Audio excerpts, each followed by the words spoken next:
Pemirsa, masih di IDX dengan session closing dan selanjutnya kami akan mengajak Anda untuk menyimak topik pilihan yang berhasil dihimpun oleh tim redaksi kami. Di mana pemirsa, di tengah volatilitas pasar yang masih terus berlangsung, Otoritas Jasa Keuangan mengungkapkan sebanyak 16 emiten telah mengajukan rencana buyback saham tanpa RUPS. Sehubungan dengan hal tersebut, sejumlah emiten grup Barito milik konglomerat Prayogo Pangestu diketahui telah mengumumkan rencana buyback saham, di antaranya Brand dan juga Petrindo Jaya Kreasi.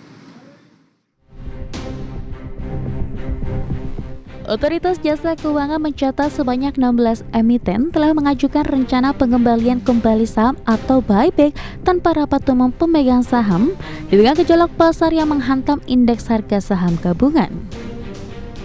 Kepala Eksekutif Pengawas Pasar Modal, Keuangan Derivatif dan Bursa Karbon OJK, Inarno Jayadi mengatakan, rencana buyback tanpa RUPS ini terus bertambah sejak aturan tersebut diumumkan pada 18 Maret 2025 lalu.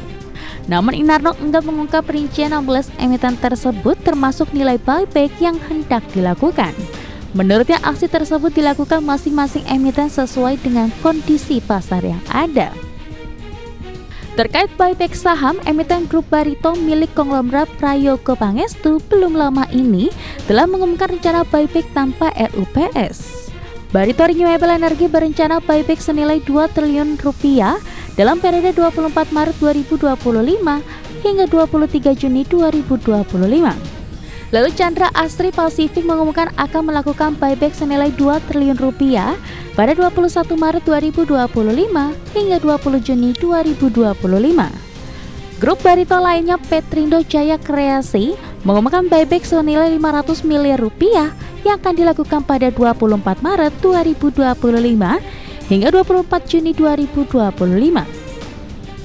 Sementara itu sebelumnya pada 18 Maret lalu sebagai bagian dari upaya regulator dalam menjaga stabilitas pasar modal di tengah meningkatnya tekanan ekonomi global dan volatilitas pasar, OJK telah mengumumkan kebijakan yang mengizinkan emiten untuk melakukan aksi buyback saham tanpa melalui RUPS.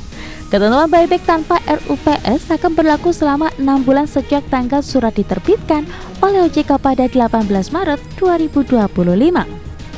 Berdasarkan hal tersebut di atas, maka kami mengumumkan kebijakan bahwa perusahaan terbuka dapat melakukan pembelian kembali saham atau buyback tanpa memperoleh persetujuan rapat umum pemegang saham sesuai dengan ketentuan 7 POJK nomor 13 tahun 2023.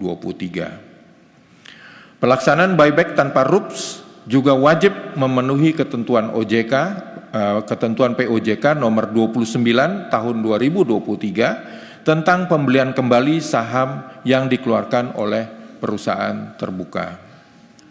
Penetapan kondisi pasar yang berfluktuasi secara signifikan yang menjadi dasar pelaksanaan buyback tanpa RUPS tersebut berlaku sampai 6 bulan setelah tanggal surat dikeluarkan oleh OJK, yaitu 18 Maret 2025. Sebagai catatan, kebijakan buyback saham tanpa RUPS bukanlah hal baru. OJK sebelumnya telah menerapkan kebijakan serupa pada 2013, 2015, dan 2020, terutama dalam menghadapi gejolak ekonomi akibat pandemi COVID-19. Lebih lanjut, OJK juga berkomitmen untuk terus mengawasi dan mengevaluasi kebijakan ini secara berkala guna memastikan efektivitasnya dalam menjaga stabilitas pasar. Berbagi sumber, IDX Channel.